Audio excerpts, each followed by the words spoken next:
sinabi dito, 1 Corinthians chapter 6 verse 13, maaari rin namang sabihin ng iba ang pagkain ay ginawa para sa tiyan at ang tiyan ay para sa pagkain. Totoo 'yan, 'di ba? Ngunit darating ang araw na pareho itong sisirain ng Diyos. Ang katawan ay hindi para sa sexual na immoralidad kundi para sa paglilingkod sa Diyos at ang Diyos ang nag-iingat nito. O tingnan niyo po mga kaibigan, ang katawan ay hindi para sa sexual dahil sinabi ito, ang pagkain ay ginawa para sa tiyan at ang tiyan ay para sa pagkain. Ngunit ang ating katawan ay hindi gano'n na sa katawan para sa katawan. Tingnan niyo po ha, ang sabi dito, ang katawan ay hindi para sa sexual na immoralidad. So anong ibig sabihin nun? Katawan para para sa katawan gagawa ng sexual, hindi gano'n ang sabi. Ang katawan ay hindi para sa sexual na immoralidad, kundi para sa paglilingkod sa Diyos. So sasambahin natin siya, worship, serve tayo sa Kanya. At ang Diyos ang nag-iingat nito. Ang katawan natin muling bubuhayin ng Diyos sa huling araw, tulad ng ginawa niya sa ating Panginoon. So, tayo kasi as sa laman, 'pag ang tao ay nasa laman pa, nag-iisip talaga ng mga bagay 'no, na kaya ng sexual, isa kasi 'yan sa mga ginagamit ni Satanas. Pero sa spiritual na bagay, ang katawan natin ay para sa pagserbisyo sa ating Diyos Panginoon, 'no.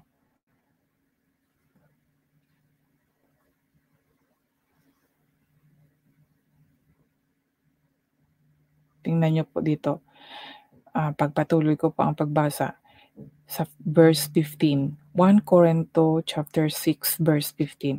Hindi ba tayong mga mananampalataya ay bahagi ng katawan ni Kristo?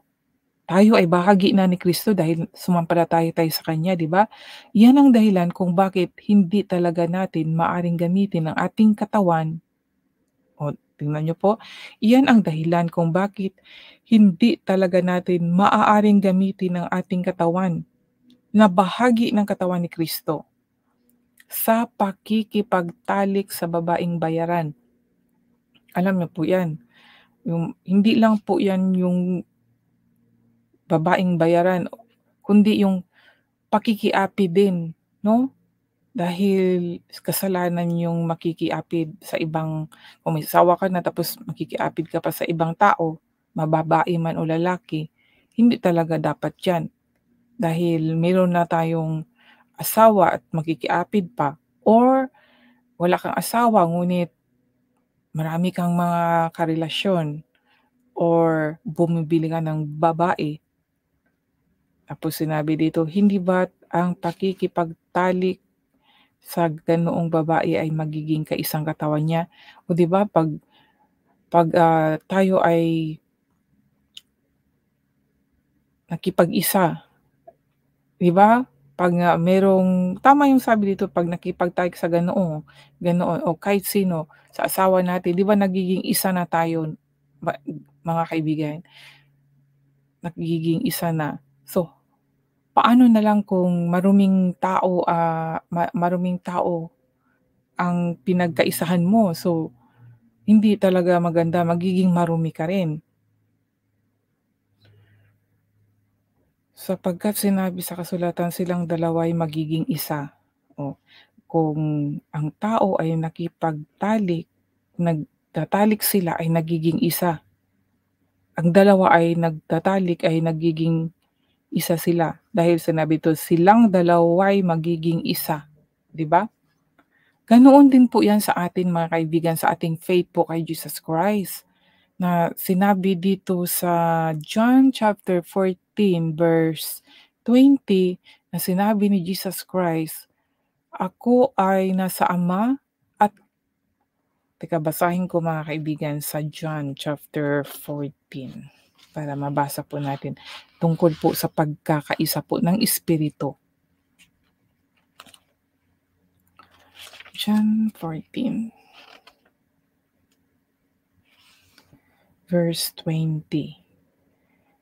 Sa araw na iyon, malalaman ninyo na ako nga ay nasa aking Ama, at kayo ay nasa akin, at ako ay nasa inyo. Ito yun mga kaibigan, sa pagkakaisa. No? Si Jesus Christ at ang Ama ay magkaisa sila mga kaibigan. Hindi sila magkahiwalay. Ngayon tayo naman, dahil hindi naman tayo pwedeng dumaritso sa Ama, kailangan natin ng Jesus Christ, sa Kanya tayo makipag-isa. Kaya sinabi niya na ako nga ay nasa aking Ama, at kayo ay nasa akin. No? At ako ay nasa inyo. So ito yun, bali, naging isa po tayo kay Jesus Christ pag siya po ang ating sinampalatayanan ng buong puso, tinanggap natin siya. Siya yung tumatahan sa ating puso, ay kaisa na natin siya mga kaibigan. Ito po yung mga talata na 'to. Kayo ay nasa akin at ako ay nasa inyo. Ngayon sinabi dito, hindi ba tayong mga mananampalataya ay bahagi ng katawan ni Kristo? Yan po, tayo ay bahagi. Tayong mga mananampalataya ay bahagi ng katawan ni Kristo. Dahil sinabi niya sa John chapter 14 verse 20 na kayo ay nasa akin at ako ay nasa inyo. So klarong-klaro mga kaibigan na dito isa na tayong espiritu. Paano mangyari 'yon? Siyempre siya yung nasa atin. Siya yung nasa ating puso, sa ating katawan, yung espiritu na meron tayo. Once na binago na tayo ni Jesus Christ, part na tayo sa kanyang katawan, siya na po yung tumatahan sa atin. Ang Holy Spirit. Kaya hindi maganda kung tayo ay makikipag-communicate sa mga hindi mananampalataya. Gano'n din 'to mga kaibigan, hindi lang ito yung sinabing literal, kundi sa spiritual din. Kasi kung makikihalubilo tayo sa mga taong hindi sumasampalataya, tapos sumusunod tayo doon sa kanila, para na rin tayong nakikiapid, nagbe-betray. Kagaya nung pagsamba ng mga Diyos-Diyosan, isa yan. Isa lang ating Diyos, isa lang ating Panginoon. Siya lang dapat ang ating sasambahin, kilalanin. Wala nang iba. Yan po yun mga kaibigan. Hindi po, wag niyo pong isipin na dahil nakakarinig tayo, nakakabasa tayo na merong pakikipagtalik o sexual immoralidad in another kahulugan, sa ibang kahulugan po yan, in spirit, ay pakikiapid po yan means sumasampalataya ng ibang Diyos-Diyusan. Yun po yun mga kaibigan. Sinabi lang dito na nakikipagtalik sa babaeng bayaran. Ngunit mga kaibigan, kahit na sa totoong buhay natin, ang ating pisikal na katawan ay gano'n, siyempre nagkakasala po tayo. Kung ang babaeng bayaran hindi siya nalinis ni Jesus Christ at nakipag-communicate ka sa kanya, siyempre your spirit, yung nilinis na ay magiging madumi muli. At kung totoong ikaw ay meron kang espiritu na mula po kay Jesus Christ, the Holy Spirit, hindi ka po talaga makikipag-communicate sa mga ganitong uring tao.